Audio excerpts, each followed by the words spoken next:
আজকে বালা একটা কামে নিয়তে বাড়িতে বাড়িছি গরিপুর ফাইলত বালিকা উচ্চ বিদ্যালয়ে 50টা গাছে সারা বিতরণ করবাম। পরে চিন্তা করলাম এক কাম করি, আগে গিয়ে স্কুলে স্যাররা লগে যুক্তি পরামর্শ করি গিয়া যে গাছে সারারে কোন সময় দিলে ভালো হইব। পরে সাইকেল লইয়া স্কুলের ভিতরে ঢুকলাম, ঢুকিয়া স্যাররা কইলো যে টিফিনের সময় গাছে সারা লইয়া আয়া হইবা। আমি কইছি আচ্ছা। পরে কইতেছে হারুন তোমার বালা কামের লগে আছে, সমস্যা নাই। পরে সাইকেল মাইকেল লইয়া আইলাম, যে চিন্তা করলাম মেলা গিয়া দোকান ফাটা যায় গিয়া একদিকে কি এবার কবার পাইলাম অনেকদার বাপ মারা গেছে, এই কারণে সব দোকান ফাট বন্ধ। পরে সাইকেল মাইকেল লইয়া এবার গাছে সারা লইয়া স্কুলের ভিতরে ঢুকলাম, ঢুকিয়ে চিন্তা করলাম গাছে সারা তুই টিফিনের সময় হরে বিতরণ করবাম না। তো জুবাইর হাসান সরকার লেখক একজন, হেলা গাছ প্রকৃতি নিয়ে কাজ করে, হেলা নান্দাইলতে ভালোবাসাটা নেয় হচ্ছে। কইতেছে হারুন ভাই বালা একটা কামে আপনার লগে অংশগ্রহণ করবাম, গরিপুর হইতেছে। আমি কইছি হয় পরে হেলা গাছটি দিল উপহার হিসেবে, আমরা গরিপুর বসুন্ধরা শুভ সঙ্গে থেকে আজগা এই স্কুলে দিয়াম। পরে হেলারে লইয়া স্কুলের ভিতরে আইতাছি, টিফিনের সময় হয়ে যেতেছে, চিন্তা করলাম যে গাছের সারা ডিয়ালা বিতরণ করি।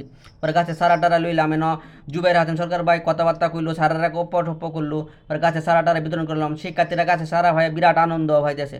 পরে প্রোগ্রাম টোগ্রাম শেষ করে চিন্তা করলাম যে অনেলা বাড়ি হরে বালা একটা কাম করলাম, হরে জুবাইর হাসান সরকারের বাইরে লিয়ে বাড়ি হচ্ছে স্কুলতে।